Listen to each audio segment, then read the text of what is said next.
Welcome back to Investing Talk Podcast. Today we're looking at Dragonfly Energy. They're the company specializing in those lithium iron phosphate battery systems for everything from RVs and marine vessels to some pretty specialized industrial applications. As usual, before we start, subscribe, like, and comment to this video to support the show. And if there's a specific company you want us to look into, leave it in the comments below. So let's get into the analysis. The recent narrative around Dragonfly Energy is, it's one of a major turnaround, but that almost doesn't capture the scale of it. It feels bigger than just a simple turnaround. It is. What's fascinating here is just the sheer magnitude of the financial restructuring they pulled off in late 2025.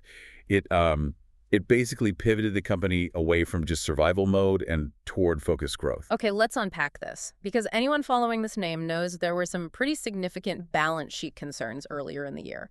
A huge step was getting back into full compliance with Nasdaq listing standards in October. That was critical, yeah, just to stay on the exchange. But you mentioned restructuring, so let's talk capital. How big was this infusion? And, how did they actually use it to de-risk the company? It was a massive financial intervention. Since July of 2025, the company raised roughly $90 million in gross proceeds. $90 million. Mostly through public offerings. And that's a staggering amount for a company this size.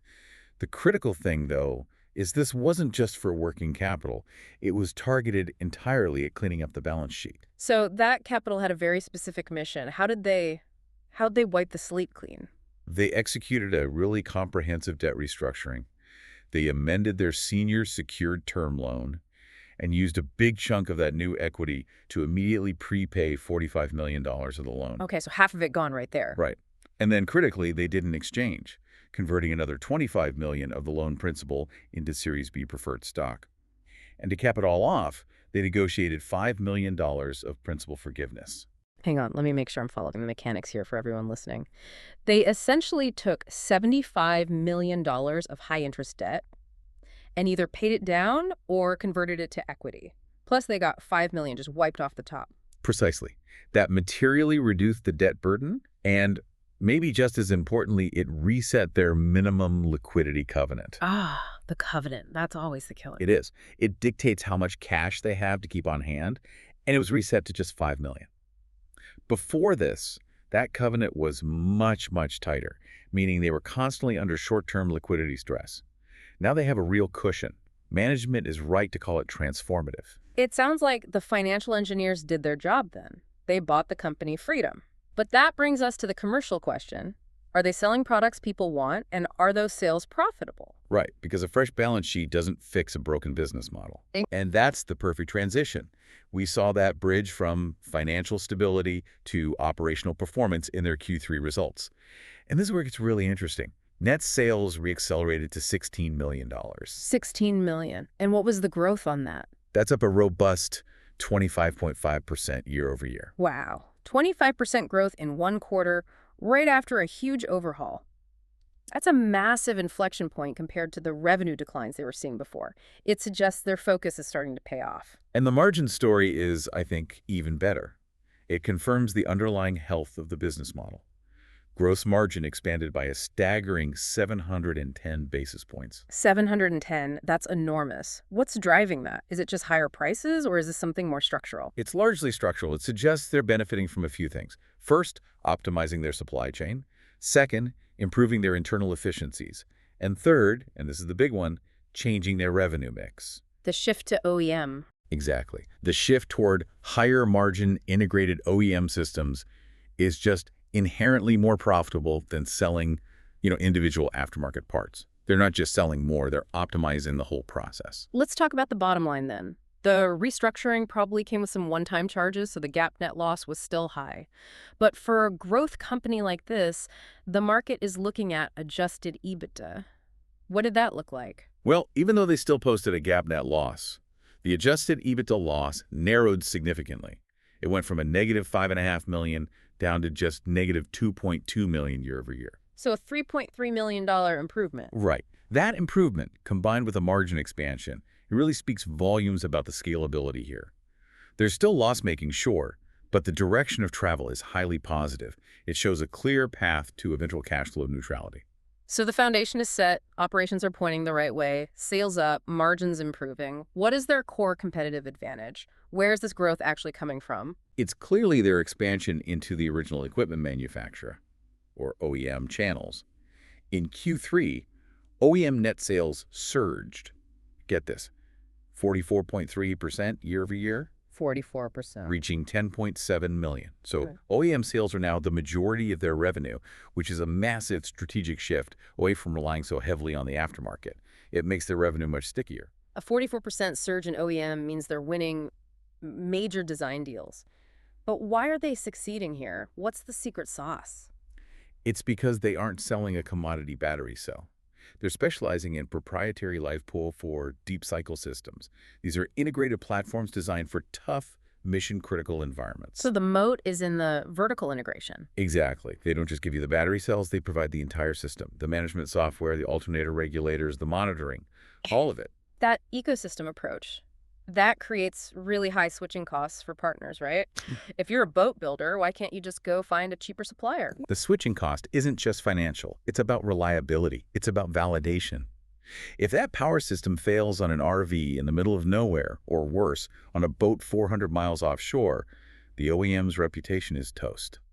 So Dragonfly is selling trust, essentially. They are a pre-validated, integrated solution. Give you a tangible example of this in action. Okay, look at the marine sector. They gained huge traction by getting their system standardized on new high-end models, specifically the WorldCat 400 DCX Island model. That boat now comes with a massive 540 amp-hour lithium system as standard equipment. That's a huge commitment from WorldCat. It's a proof point that their specialized tech meets the really rigorous demands of high-end marine use. Absolutely, and marine is just one piece of this. The most strategically pivotal move, though, might be their entry into the North American rail sector. This is where it gets interesting. I saw they contributed to the American Railway Engineering and Maintenance of Way Association, AREMA, in Right. developing the first lithium battery standard for railroads. Why is helping write the standard so important? Because it gives them instant and, more importantly, enduring technical credibility. By helping AREMA define the rules of the road for the entire industry's electrification, they go from being just another potential supplier to a technical partner. So they created a massive regulatory tailwind for their own product architecture. And that created a distribution moat, which they immediately capitalized on. How so? It led directly to a major partnership with National Railway Supply, or NRS.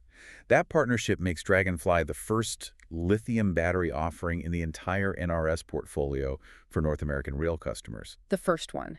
That's the definition of an early mover advantage. They helped define the need and then immediately secured the channel to capture the demand they helped create. Correct. The shift away from old lead-acid and nickel-cadmium batteries in rail is all about maintenance and safety. Life PO4 offers superior safety, almost no maintenance, and a much longer lifespan. For a vast rail network, minimizing maintenance is a huge cost saving. This NRS deal positions them perfectly. Okay, this is a powerful narrative. Financial stability, strategic OEM wins. Looking ahead, what are the next 3 months defined by? Investors are now focused on execution now that the existential risks are off the table. The immediate focus is all on the next set of financials. Q3 confirmed the inflection, but the key near-term catalyst is the preliminary Q4 2025 earnings guide. We should see that in January. Let's be critical here for a second. Management guided Q4 net sales to be around 13 million. That's a sequential drop from the 16 million they just did in Q3. Is the turnaround stalling? That's an essential question, and the answer is most likely seasonality. The RV and marine sectors are just naturally softer in the fourth quarter. So what are you watching for then?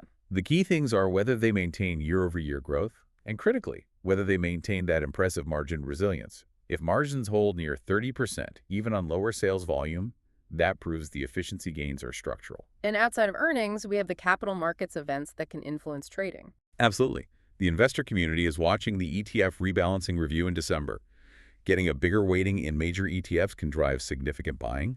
And then you have the institutional buy reporting window, the 13F deadline, in January. Right. Those 13Fs will confirm if large funds are continuing to pile in after the capital raise and the strong Q3. Seeing big funds build positions provides a major boost of confidence. And then, of course, you have to track the more speculative catalysts, the market chatter. What are the biggest rumors right now? The chatter is pointing to potential expanded OEM partnerships in RV or marine, leveraging that WorldCat success. There are also persistent rumors about a major product launch in residential or solar storage in the first half of 2026. Ooh, that stationary storage rumor, if it's true, that would dramatically increase their addressable market. But it also adds a lot of complexity. Exactly. And that brings us to the risks. We have to acknowledge that despite all this, the company is still loss-making. They have a negative adjusted EBITDA. The current valuation is pricing in a lot of future growth. Which means there's considerable execution risk, turning these deals into recurring, profitable orders from conservative industries like rail. That's never a sure thing. Correct. And we have to talk about the volatility. It's estimated at over 41% weekly. This is a higher risk play. The core challenge is converting these strategic deals into sustained, profitable revenue and proving they can generate cash without more capital raises. However, looking at the consensus, the market seems to be betting on them succeeding. Technicals are bullish, and analysts have significantly raised their price targets, some as high as 225. Which suggests the view is that the potential reward outweighs the priced-in risk, assuming execution is strong. That $90 million raise and the huge margin expansion have de-risked the story considerably, putting the focus entirely on validating the operational upside in 2026. What really stands out to me is that Dragonfly Energy has moved past survival mode. It's now squarely focused on capitalizing on this structural shift to electrification, that pivot to deeper OEM integration, especially with the NRS rail deal and the REMA standard. It positions them as a really unique platform provider to watch in the coming year. It certainly does. We'll be watching those Q4 results very closely to see if that margin expansion continues. If you want to keep up with companies positioned for a major re-rating, make sure you subscribe, like, and comment on this video.